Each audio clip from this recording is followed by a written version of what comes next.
So you wish to make your first computer game, and the overall idea what we're trying to do in this tutorial is how to create a picture and then put controls to move that picture around on the screen.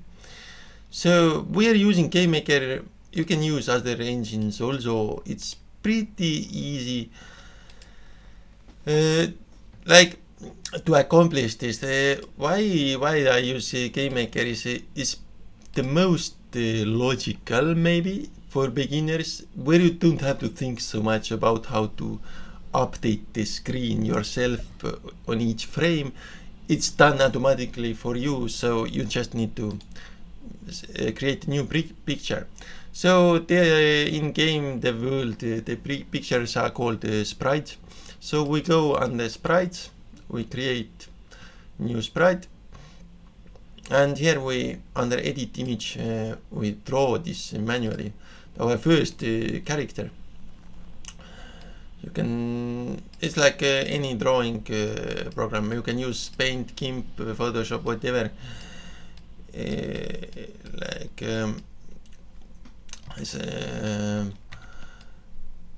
It's working like it's a little bit specific what you wish to do, right? Do you wish to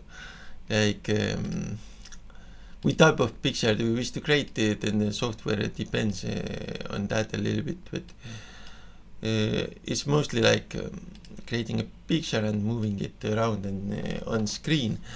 So this is our first character, and in GameMaker now it's when you add this to room, for that you need the asset layer, but it's not an asset. Like if you do that, it's just a picture and you can't move it in game.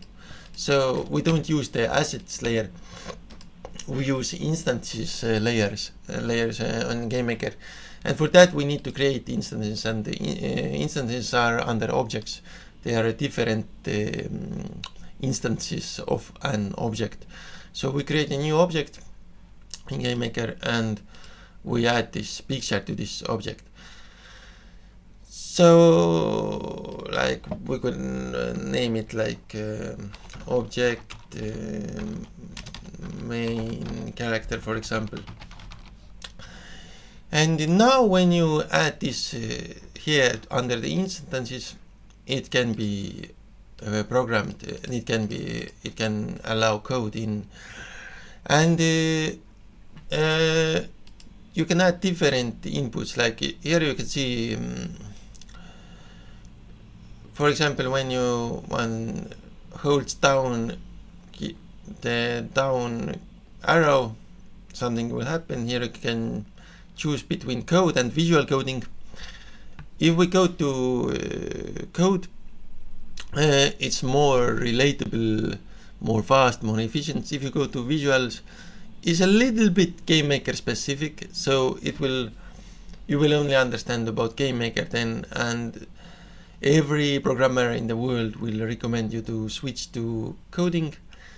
But if you want to have fun and want things to be way more easier to understand, you can use this visual at the beginning. There are tools like that around, but this time we use code. And what happens? Now you write in code, what happens? If you choose visual, you can write in visual blocks what will happen if you press key down, arrow down. So here we add like Y is the Y position on Y axis. It adds some pixels to its current position. I don't know if you understand this, but it is fairly easily. This is the current position, and this is current position will change. Current position is now equal with current position on the y-axis plus something.